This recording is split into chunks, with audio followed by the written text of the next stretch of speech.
Never seen a lame man walk. Never heard a dumb man talk. Never seen a blind man see. I promise you will change his name. Never seen a canceled death. Never seen all the poor get fed. Never seen a prisoner set free. I promise you will change his name.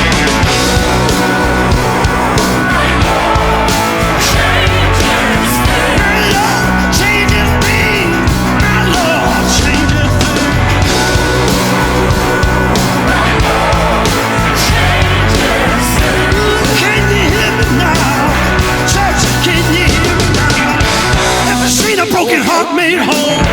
Never seen an orphan find a home. Never seen the weak find the strength. I promise you will change his name. Never seen the sick get healed. What is up? What is up? What is up? What is up? What is up, podcast? It's the Big C and the Bigger T podcast time. Woo-hoo. And we are here coming at you from the dungeons or wherever it is we're doing this. To the room that my wife allows me to use to record my podcast. That's right. To the little corner of my living room. Yeah. Where I record mine. Clint, how you doing, man? Now I have a question because I wanted to ask this as soon as you know. Do you keep those up all the time, or do you have to? All the time. All the time. See, that's the perks of being a bachelor compared to being me. Because as you notice, the brand stands is not up. It has to come down, and I'm just too lazy to put it back up, folks. That's right. Yeah, but the brand stands is down, but all her stuff stays up because... Yeah, mine's there. I've got a couple other things I was thinking of adding. I got a dogs playing poker picture I was thinking about putting up. We actually, I don't know if you remember, of course, we talked about on the podcast, the movie Semi-Pro. So my ex-wife, one day she comes home, I'd got it one of the big bus shelters, like the giant banner of Jackie Moon, and I hung it up in the living room.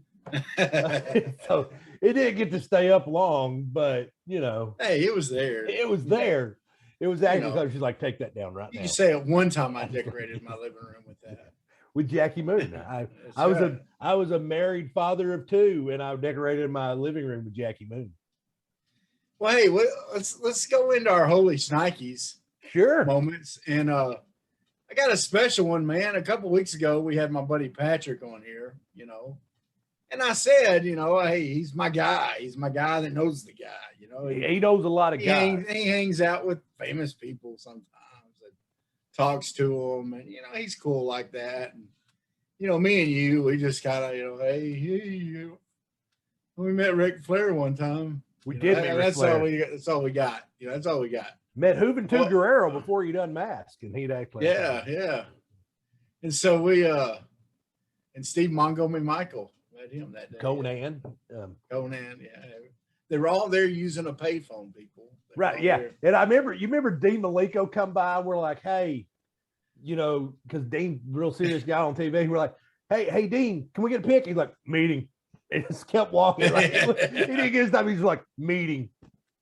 Yeah, we didn't want you anyway. That was what I don't even remember what arena that was. It was Mid-South. Was it Mid-South? Wow. We got there early and we were like, what are we gonna do? And we we're like, well, let's go down. We went down to like the will call window. Yeah. And that happened to be where the payphones were. Yeah. And so the payphones were just outside. There was like on each side of the will call window area, they were blocking the hallway or whatever. Mm-hmm. And all of a sudden we looked over and Conan's at a payphone. Right. We're like, what's Viva la Raza, dude? What's up? You know? And so we're like, you know, we're standing there like waiting on him to get off the phone. You know, will you sign this?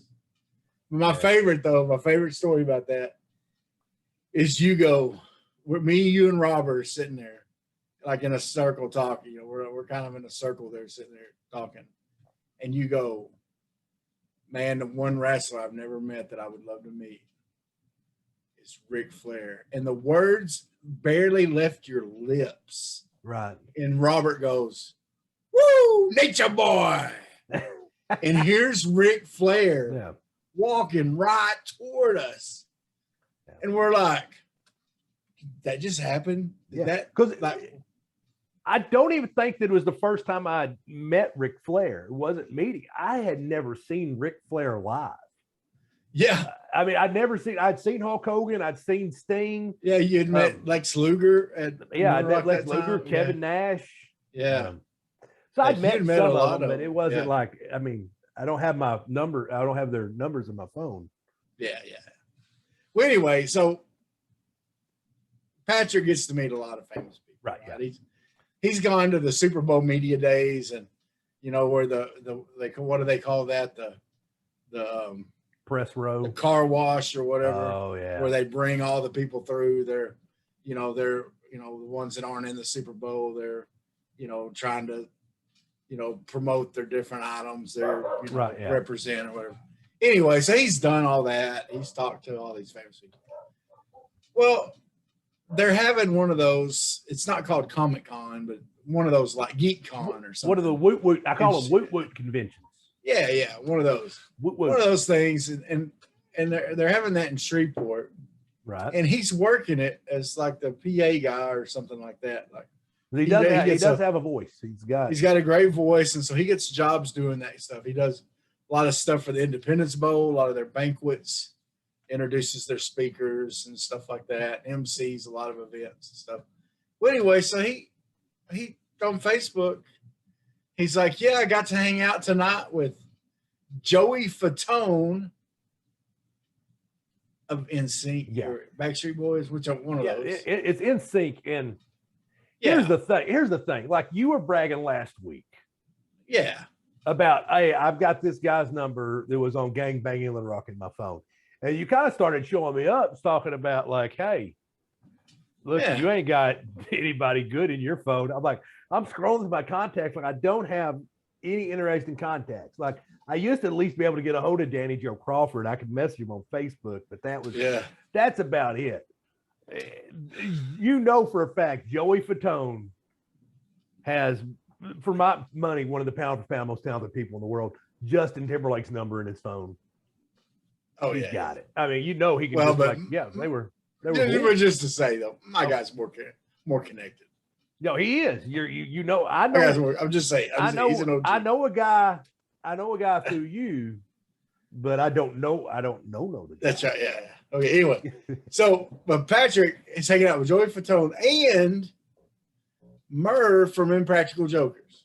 See, and I'm not a fan of that show. Like I see, Clint, and here's the thing, dude. You have to watch Impractical Jokers. You would love Impractical Jokers. See, and that's probably it. If I ever was like when you're talking about Alone, I'm like rolling my eyes, like, man, this is stupid. Who watches like crap? I'm on season 5, people, and I started with season 7. Y'all figure that out. Listen, me, you, Wesley, and Robert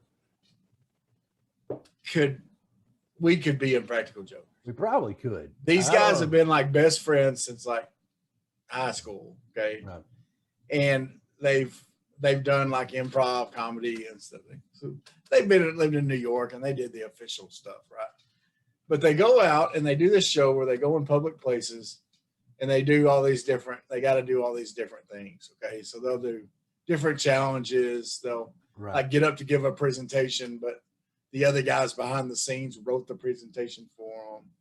But they've done everything from like a guy Murr got his prostate checked on TV in front of a live group of people.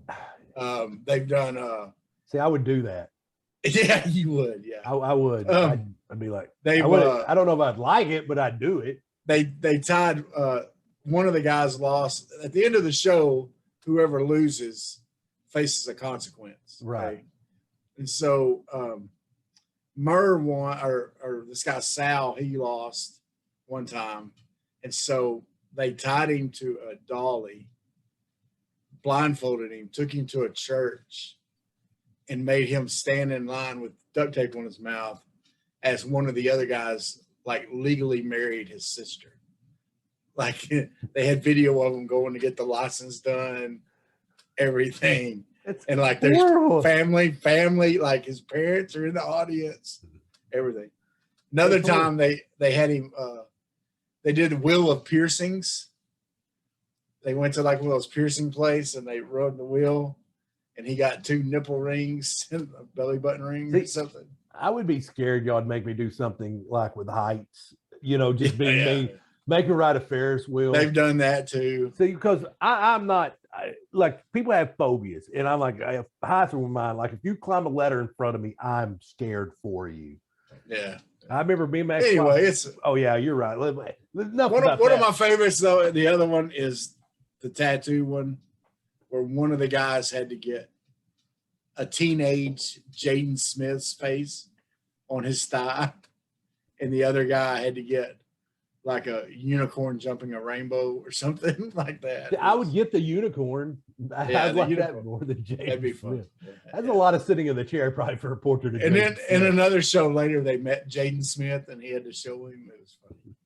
All right. So anyway, that's that Holy Snikes. Patrick got to hang out with them. So, hey, we know people that are cool. Okay. Now, we got some other Holy Snikes. Yep. And these next two, Clint, people are just overreacting. They are. People just overreact. Tell us about yours. So did you see the tweet that Hunter Yurchek sent out after he took a cleat to the face? And the reason he said it is because the scrape on the nose was identical to Petrino after his motorcycle wreck. Mm-hmm. I mean, looked the same. So he tweeted out like, got this from a cleat to the face, not a motorcycle wreck. And for the most part, people were like being like, oh, yeah. That's the way I was. Like, oh, he got him good. That was a good burn. Because myself, I appreciate a good troll job. Yeah. And that was good. It's funny. It was like, hey, enough time's passed. We're moving on from this. We can joke about it now. Let's have a sense of humor. Of course, a lot of people are like, you can say this when you go to the cotton bowl and the sugar bowl. Yeah. Guys, relax. As Aaron Rodgers once spelled out, relax. I can't spell it. Yeah. What was your Holy Snikes moment, Big T? Okay, mine was I was listening to the Buzz radio station the other day, and David Basil was on there. Yeah. And KJ Jefferson, every day after practice, the Razorback, the different coaches talking to the media, and then they'll bring in a couple players. Well, they brought in KJ Jefferson. And they asked him where they just done a deal with all their weights and stuff like that, And KJ Jefferson said, I'm about 12 pounds heavier than I want to be by the time the season starts. Well, David Basil was making a huge deal out of the fact that KJ Jefferson was 12 pounds heavy. He was like, did he even work out at all? Was he questioning him, Yeah. Really? Yeah, come on. Really? This is a 20-year-old kid. Okay. He's a big-bodied guy. Right, yeah. Okay. Something we've talked about on here, something a lot of people are talking about, we need a big back. We need a short yardage running back. Well, folks, I hate to tell you, our short yardage running back is already there. And his name is KJ Jefferson. He is our short yardage option. He is. And so they want him big. Players go into the season. You know this from playing. Yeah. You lose weight during the season. You're not gonna be eating as much because you're working so hard. You got school, so you're studying too. You're very busy, right? Yeah. Players just tend to lose weight during the season, as it is. And even that during two-a-days, or I don't know if they're doing one-a-days or two-a-days. I don't know what they're doing now. I don't think they do two-a-days anymore. But you'll lose that. I think I went into 1 year like at 289, and then by the time into two-a-days, I was like at 267, and I put it back on. But I mean, that was the last time I was ever 267, boys and girls. But yeah. But it's just so stupid to get upset about. It is. It's stupid. And like you mentioned earlier, it's like he's who's that LSU quarterback? Jamarcus Russell. Jamarcus Russell, like he's Jamarcus Russell. Yeah, he's not. No. And look, we all could stand to be just 10 pounds over the weight we want to be. That's right. Yeah.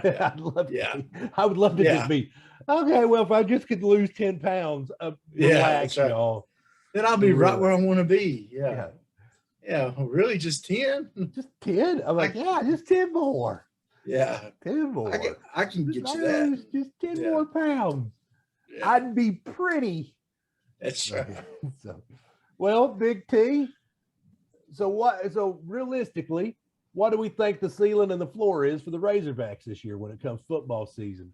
Okay, that's what we want to look at today. We want to look at it because one of the things that has to happen for them to have a high ceiling is the guy we were just talking about, KJ, definitely got to have. Yeah, got to have a good year. Got to have a good year. And one of the reasons we're wanting to do this with y'all today is this. We're not going to make our prediction we're going to make our prediction later on what we think our record's going to be this season in football. What we're going to talk about today is just what the max and what the like you said, what the floor and the ceiling is. What's the ceiling and floor? Worst case scenario, what do we end up with?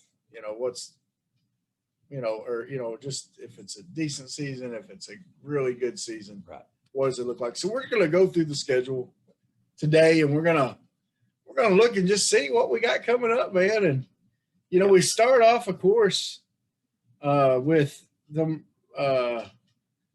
Rice coming in. Owls. Rice got a transfer quarterback. Got one of the McCaffrey boys from Nebraska. Their backup quarterback, Giovanni Johnson, played at Conway. Mm-hmm. Good athlete. Right. Good athlete. He was their KJ Jefferson last year. They would bring him in some short yardage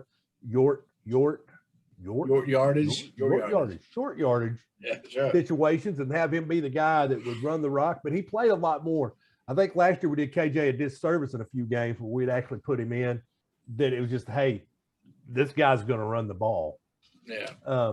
They did that. They did the Hornsby game, which is why I think it's good that he's your every down quarterback because he's the guy you want doing that anyway. But either there, so they've got some good players. I just think I know me and you're going to disagree on this, and I think there is zero chance. I would give it a 5% chance Arkansas loses that game at best. So I would say that's a guaranteed win. Practically. I'm not going to say guaranteed, and here's why.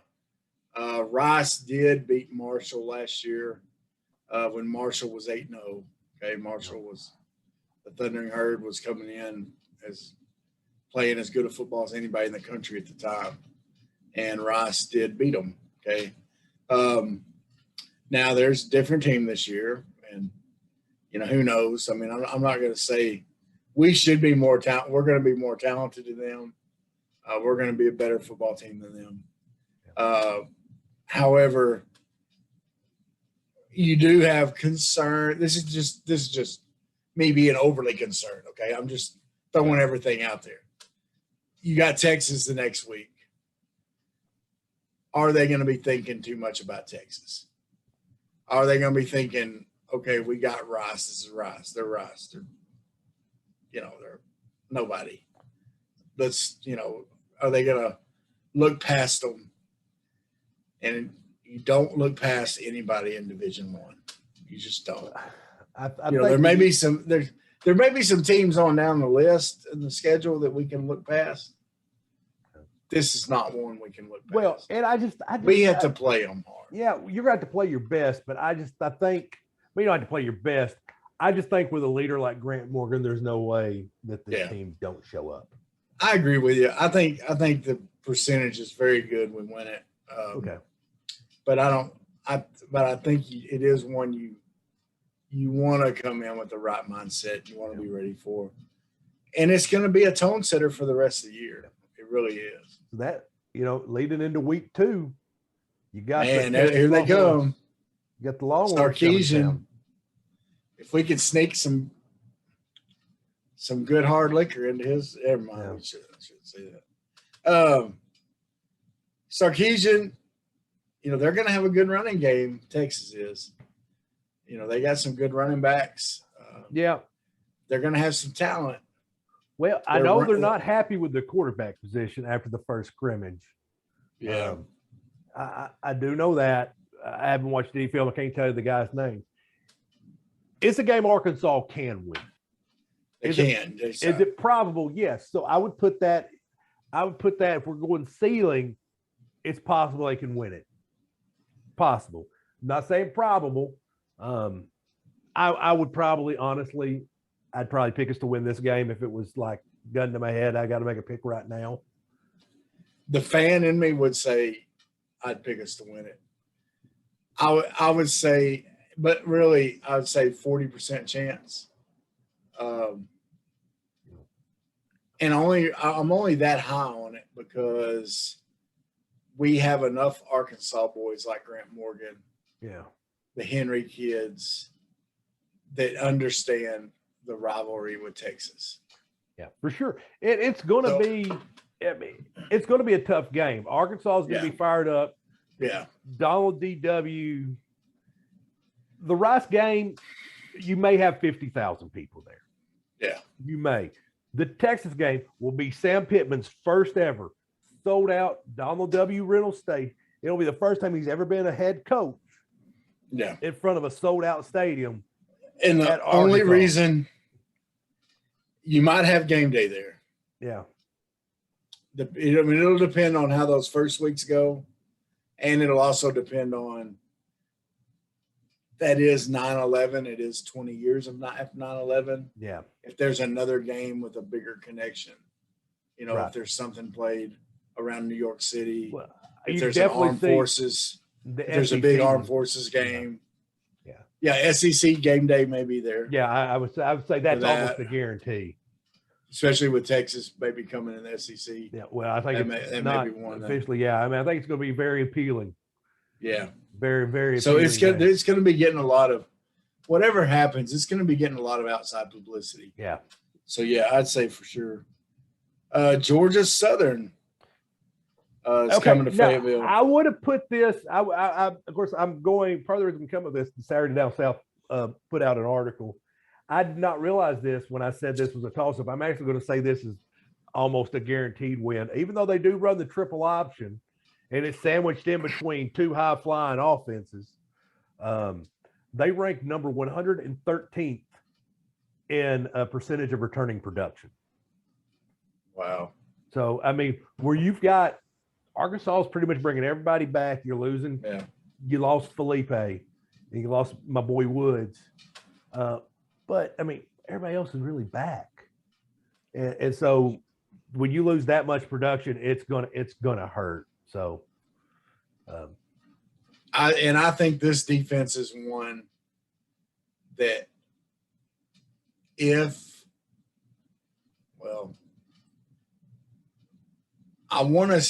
really want to say they'll do well against the triple option. Yeah, because I think Grant Morgan, Bumper Pool, Henry, they're wired for that. They are. They're really a little more. Although they do tend to take the wrong steps when they get fooled by motion sometimes. Yeah. And a triple option can do that to a guy too. Well, so but I think our safeties will make up for that. Yeah. So I will be fine. Yeah, I'd say it's a pretty close to a guaranteed win. So going back to Dallas, going back to Arlington, going back to Jerry World. Texas A&M, Jimbo Fisher. Oh, Jimbo. You know, I'm not a Jimbo fan. I'm really not. I think he caught lightning in the bottle with Jameis Winston. Yeah. And he did okay with it and won a national championship. He caught crab cakes in them. I would not put him in the upper echelon of SEC coaches like everybody else does. I mean, yeah, they had a good year last year with a senior quarterback. But, okay, now you've got your guy. Let me see what you do. Let me see if you developed your own guy, because all you did was take Sumlin's guy and make him a wee bit better. So I'm not a big Jimbo fan. I'm just not. I'm not sold on Jimbo Fisher. But that being said, he did, and we always seem to play him close. Even with Sumler's Jimbo, it's always a close game. So I can't say I can't say it's a guaranteed loss. It's a probable win. I mean, it's a maybe win. So I would put that towards the ceiling, but I also wouldn't count it. So right now I've got 2 guaranteed wins and no guaranteed losses. I'm up in the air on this one. I think it's one that we can win. However, I think when it comes down to it, A&M has better players than we do, top to bottom. I think they have more speed, more size, more strength when it comes, especially to the lines. We may not be this year. I still their defense, you know, a lot of time defensive line wise, they're a lot more talented than we are. Well, they've got a great football team, and I'm not saying we're going to win this game. I feel like every year's the year we're finally going to get A&M. So Yeah. I'd probably pick this as being a homer, I would pick it as a win. Being a realistic, I'd pick it as a loss. But Did you say Saturday Down South picked it as a win? Saturday Down South did pick it as a win. Really?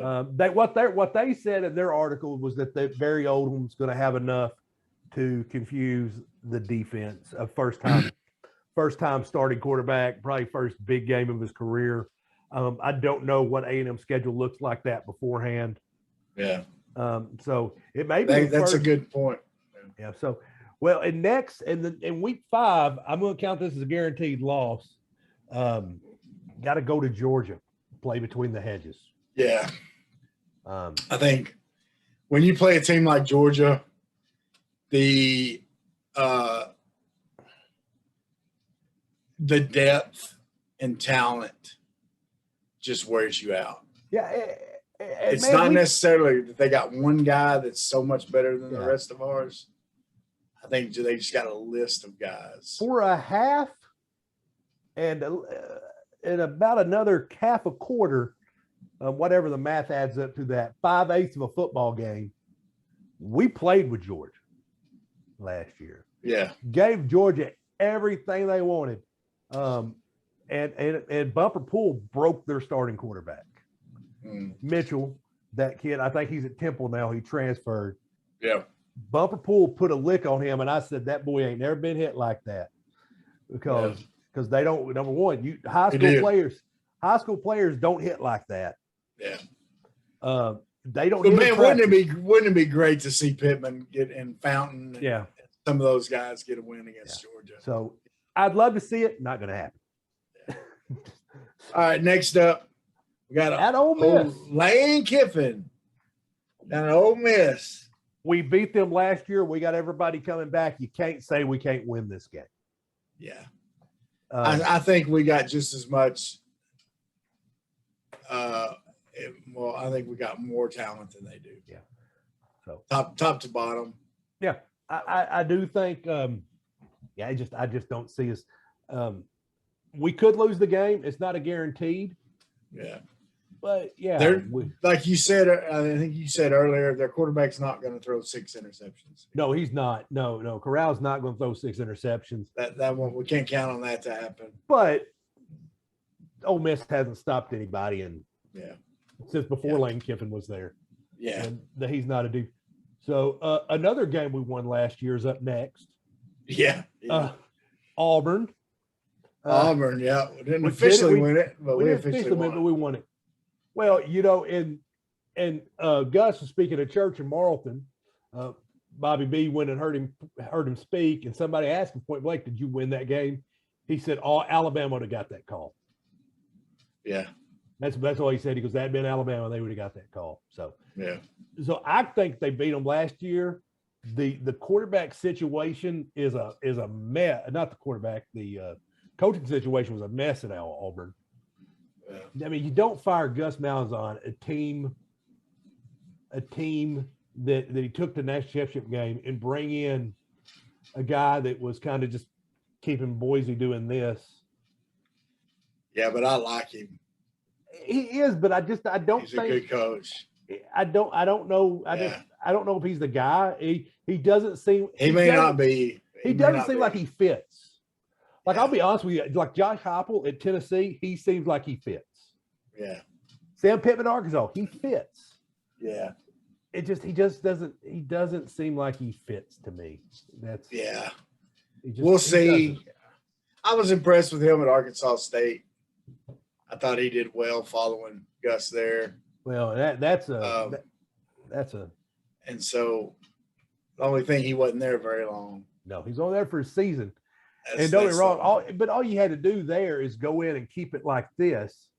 And that's what he did. You never saw a big jump up. So and that's what they want there. Well, and what he was going on too is Gus got a lot of recruits, especially in his first year. Well, Gus's only year there. Yeah. Because Gus lied to those recruits. Yeah. Because I know for a fact he told those recruits, I will be at Arkansas State for 2 years. Yeah. He told every one of them that. He said, I will not even look for another job for 2 years. Yeah.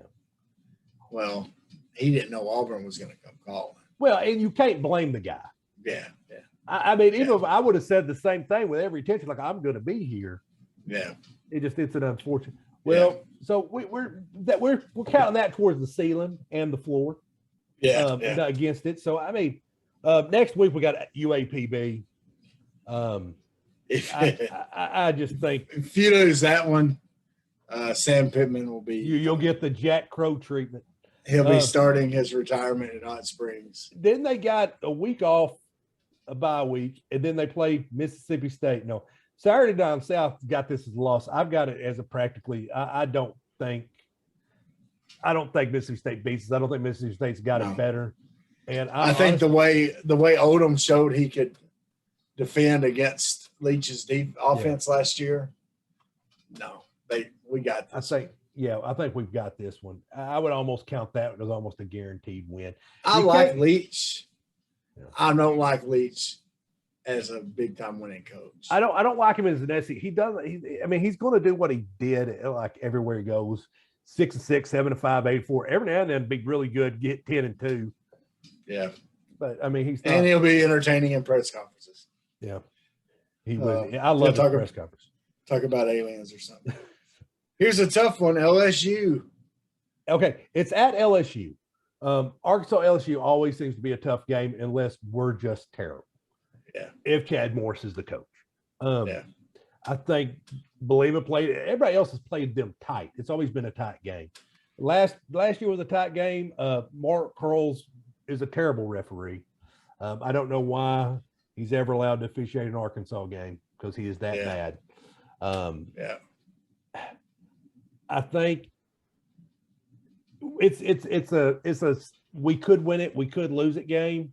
So I definitely count it towards a winnable game. But I think it's a winnable game, but my buddy Jason Waters doesn't need to listen right now. I think we lose this one. Well, a night game at Death Valley. And I think LSU is going to bounce back this year. Yeah, I think Coach O's a good coach. I don't think he gets his credit. I think who was his offensive coordinator last year? Oh, I don't even remember. I know he had Bo Pelini as his defensive coordinator, and it was a disaster. Pelini didn't work out. No. And then his offensive coordinator didn't work out last year. It was just a bad fit last year. Well, and I think you see with Ogeron and with Pittman, where they're not scared, I think, to pull someone in and say, "Good man, it's not working out." Yeah. We like you, but it's just we're still friends. It's not working out, and I think part of that's because they were assistants so long, position coaches, and they know the lifestyle. And they know, look, you would rather just get it over with than have to. And Clint, they have a boatload of talent, dude. Yeah. They got a boatload of it. I mean, they got guys. They got some D-backs that are just going to be killing folks. They got linebackers. I mean, I'm telling you, they just grow them different down there, and it's just going to be as much as I can't stand them and would love to beat them, Jason Waters, be quiet. Yeah. Leave me alone. So do you even want to talk about Alabama? Oh, they're on the schedule again? Yeah. Listen, I didn't know we were still playing them. Yeah, we're probably not going to win that one, guys. I just as long as Nick Saban's there, Alabama's just going to be a different creature. Yeah. I mean, I don't know. You know, Clint, we're gonna get them. We're gonna get. I believe it. Eventually, I thought Bielema was gonna beat them. I thought Bielema was gonna get them. Yeah. I mean, he played them within a point. But well, in that year, do you remember? I don't want to talk about it. Do you remember that game? Where the that game, I think Bielema. I don't know this for a fact. I don't know. I've never heard for sure on any of this. But I really think he got in there and told his team, said, look, everyone talks about Bama. We're going to go out there and we're going to take Bama's place tonight. I think he had his team believing that night. Yeah. Because they wore throwback jerseys that looked exactly like Bama's jerseys. Well, yeah, they were. He had every player that had dreadlocks, okay, use the black athletic tape to tape up their dreadlocks just like Derrick Henry did. That's the only game Alex Collins did that to his hair. Okay. If Alex Collins hadn't have screwed up and gotten suspended for the first half, we might have won that game. You know what? And there just seemed to be something about Bielema. He loved suspending Alex Collins. He did. He really did. I don't know what he I did. know. Like you've got an off. Houston Nutt when suspended. Nobody. No. Houston Nutt would have been like. Houston Nutt. Okay. What so happened? That's a loss. It's like I don't hear know. about nothing. He told somebody, "Did I catch you smoking pot?" No, that was the previous coach. Come on out. That's right. Yeah. So okay, anyway, but I think it's gonna happen one of these days, Clint. It's gonna happen. It's gonna happen. I'm a believer. Not gonna be this year though. Oh, it's not gonna be this year. Then we wrap it up with Missouri on Black Friday. We gotta beat those suckers, dude. Man, you know what? And what's sad is when Missouri came in, I'm like, I wish they put them in the West because we would beat them like a drum every year. Every year. And we ain't beat them yet. I don't get it. I don't get it, Clint. I don't get it, but with the transfers we got in from Missouri, I think it's going to be something special for Odom to do it. I think Donald W. Reynolds Razorback Stadium will be rocking. I think it'll be a sold-out crowd. I think Arkansas is going to be bowl eligible by this time. Yeah. If worst case, you're talking about they're 5-6 fighting for bowl eligibility. Yeah. It's gonna be crazy. It's gonna be crazy.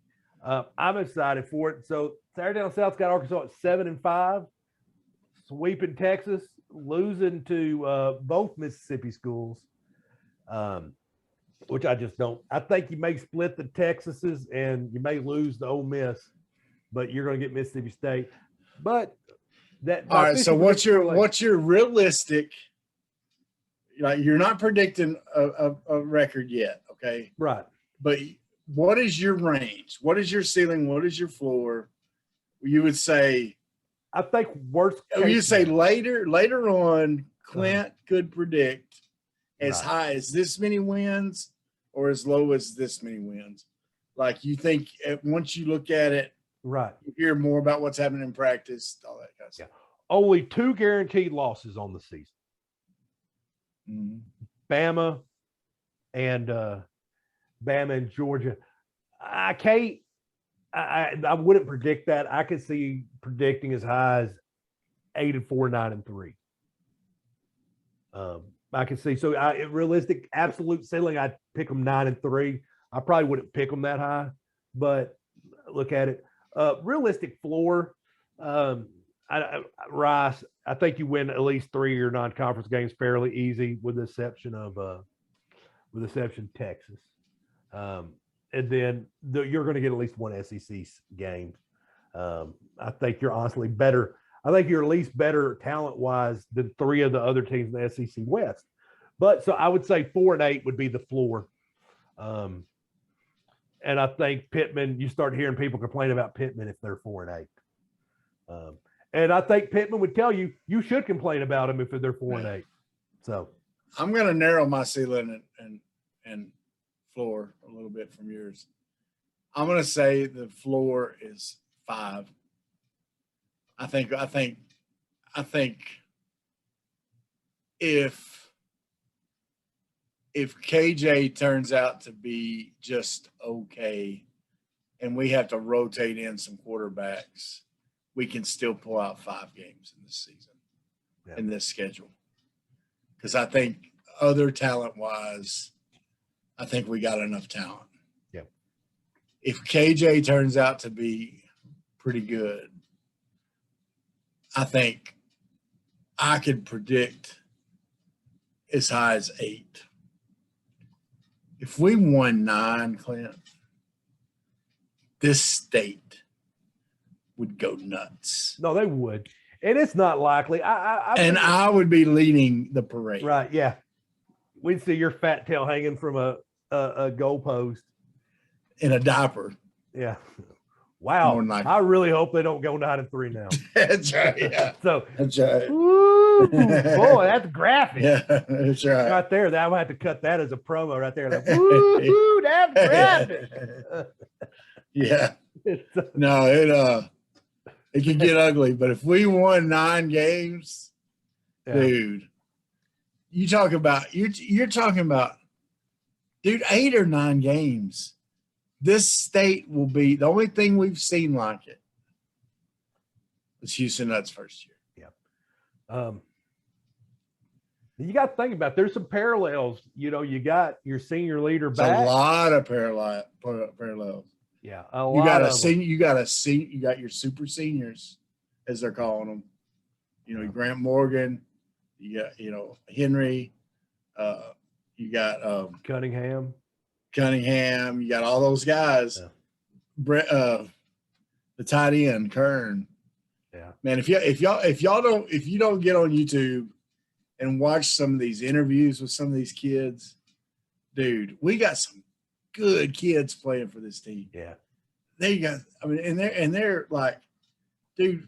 Once again, Catalan.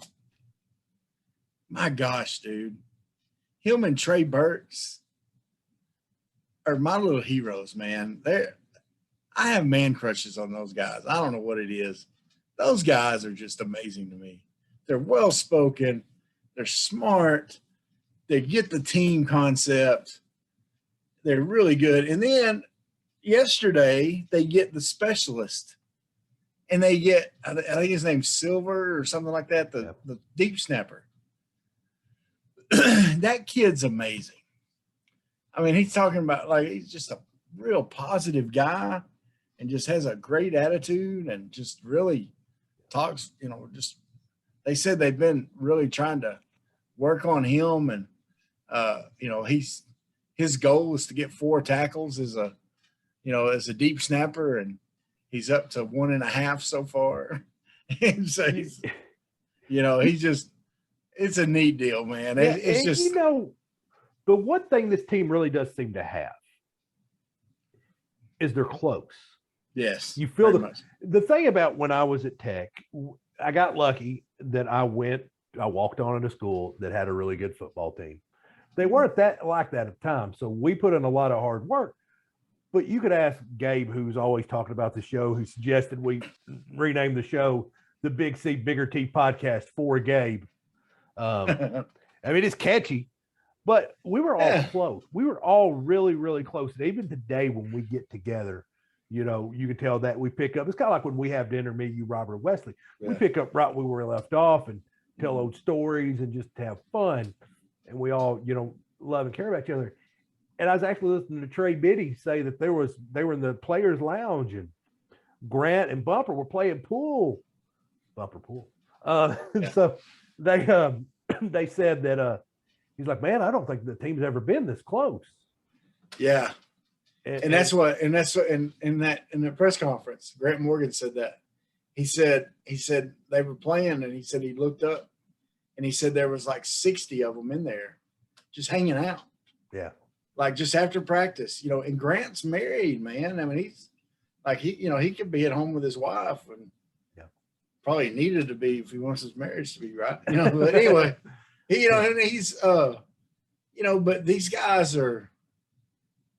He's looking around. He's saying, man, we've never been this close before. No. And he said they're just, hanging out. Some, groups of guys are over here doing this, and groups of guys over here doing this, and that just says a lot. And once again, one of the things that amazes me about Pittman is he's building leadership among the players. He is. He's letting the players lead. But he is definitely behind them. Like they see him as the leader. Right. Sometimes people will let the players lead, but they do it too much so to where the players take over, and the players start thinking they don't need the coaches. No. It's not like that. Those players have a ton of respect for all their coaches. And I may have told this story on the podcast before, and I don't know if I did, then forgive me, but I remember we were losing to UA Monticello one year. It may not have been Monticello. It was another team. But anyway, it shouldn't have been a competitive game. And Coach Mullins gets up there and he's like, I don't even know what to say to you guys right now, and walks off. Now, obviously what he's trying to do was he's like, y'all need to get this together. And so it's always interesting to see who the leader is that steps up in the locker room. When the situation like that is like, okay, if your team's got it, Chris Eastman stepped up and said, no, and took over and got us on the. I think we went out there and rolled in the second half. But if that situation happened, you've got number one, you got Grant Morgan who will step up. I tried that with my youth group one time. It didn't work out as well. But what I'm saying is, if a team doesn't, because Wesley's talking about when he was a coach at another school, of when he is now. I'm not going to say which school because I don't want to fall back on him, but they actually left the field for their team to do that, and all they did was complain and gripe about the coaches. Yeah, is what they asked. And that's where the team has to have respect for the coaches. Yeah, along with respect for the leaders that step up. You're upset that that guy's mad at you. You want to fix it, and that's the way. And they see that he's saying, "Okay, I'm trusting y'all to lead us through this," And so I think that's what they've done. I think that's the way Pittman set the team up, and I'm excited to see what happens, man. I really am. I'm fired up. I'm hearing some great things about practice. Special teams wise, the punters are doing pretty good. We got a kicker that kicked one the other day from 57 that Pittman said it would have been good from 65, and it was like a hurry up. It was like he rushed him out on the field to do it. They got receivers like Catalan, Jalen's little brother, that is making some big catches. He caught an out in a scrimmage the other day, like a 5 or 10 yard out, took it to the house. You got people like him and some other receivers that are stepping up. You got some running backs like Rocket Sanders that's starting to step up too. Right, yeah. Greg Brooks, who's stepping up as a punt returner and looking real good at punt returning. Now, let me ask you a question. This is just off the cuff, just at you. Okay. True or false, Arkansas could be better off for Mike Woods transferring? It could be true. It could very well be true because you talked about, because what you mentioned is all these receivers that are stepping up and they're working hard. Mm-hmm. Because let's just face it, if you're going in like, okay, there's going to be 2 receivers on the field most of the time. Yeah. Going in the season, it's like Mike Woods and it's Traylon Burks. Now you've got all these guys, these hungry guys that want these catches, that want these touches. All those touches are open. Well, you got to remember, if Trey Knox remembers what he was like as a freshman, yeah, that dude's a freaking beast, man. He's and they say he's 6'5". in much better shape this year than he was. He's 6'5". He's 215, solid. And they're trying to train him. They hey, if we throw a ball up there, it's not a 50-50 ball. It's 80-20. That's 80% yours. Yeah. We're expected to be 80% yours. So yeah. You got what's the little receiver that got hurt? Warren? Oh yeah. Daveon Warren. Yeah. Remember what he was doing last year before he got hurt? Like before that, we didn't really, I didn't think much of him. No. He was a okay return guy. Dude, he had some great catches last year before he got hurt. And he's going to get even more of a chance to do that this year. And they say he's worked his tail off. I'm excited to see what's going to happen. Guys, and that's it. I mean, and I haven't, because we watched the first Portland State game the last year, Morris. You never saw anything from Morris to get you excited. No. You've seen it from Pittman's team. You've already seen it, and I'm looking forward to it. And I just can't wait. Even if they go 5-7, you're going to see improvement on this team. And at the end of the day, with a team that was a complete rebuild, and that's the thing, he hasn't rebuilt the team. I mean, he brought in some transfer, but he's doing it what was already there. Yeah. And he's like, guys, you may not have chose me, but I chose you. And that's the way he's coached them like that. And it's been a pleasure to watch. Yeah. Well, speaking of watching, let's close out, Clint, with what are you watching? The machines. We still don't have a lot of sports on. No, the machines that built America. Man, it goes back and what it is. And they've done the foods that built America. They've done a bunch of these. I love the foods that built America.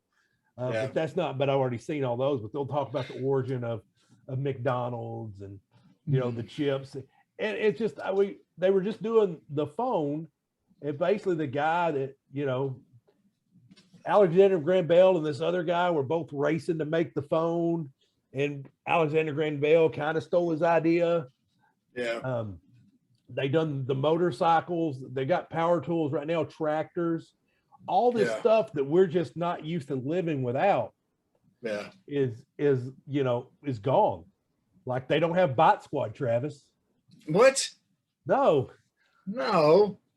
Dude, it'd be how do they ever survive? I don't want to live without technology, y'all. That's right.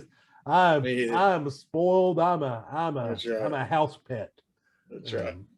So for me, I always have my mindless things that I watch, things that, no redeeming qualities whatsoever. Yeah, no, exactly. And that for me right now is King of the Hill. That's why we're friends. I've been going back and watching King of the Hill. You told us that the other day. It's pretty good. I did. Yeah, okay. You did this last week. I did King of the Patrick. Hill last week. week. You did it with Patrick. Oh, my bad. Oops. Never mind then. Well, how about this? Malice in the Palace. We talked about this on Netflix. Watch it. Check it out. I know. Good. That's what I was going to say. Malice in the Palace. Yeah. The behind the scenes of the big brawl that happened there in Indiana or Detroit. Yeah. You feel so bad for Jermaine O'Neal. It's an interesting take, and it kind of tells all sides of it. Everyone, just jumped on the players, calling them thugs and all that kind of stuff back then. And then you're watching it and you're like, man, how would you respond in that situation? Especially when they show all the video of it and all the different things that they had to put up with that night. Man, I mean, they were afraid for their lives, man. I mean, they were literally afraid for their lives. And it's fight or flight. And, me personally, I would, prefer them to, let's just flight. Let's just get out of there, they would have been a lot smarter to not run up in the stands. But, man, that's difficult when Ron Artest gets a, whole bottle of water lands on his chest. And, and he sees the guy who did it, and he takes off after him. You know, it's intense, and it kind of talks about. I mean, you see that guy because they made Jermaine O'Neal look like he just sucker punched the guy, and that guy was actually actively swinging at Ron Artest, and O'Neal was trying to help his boy out. Yeah, you know, I mean, and I felt bad because I forgot how good Jermaine O'Neal was. Yeah, and I forgot how good that Indiana team was. They were really good. Yeah, and that was probably Reggie Miller's best chance at a ring. Yeah, and if he hadn't got hurt, yeah. So you know, I mean, it's worth watching if you get on Netflix. Check it out. It's a good little documentary. It's not too long. No, about an hour. I think Jermaine O'Neal produced it. Yeah. I think he's one of the producers.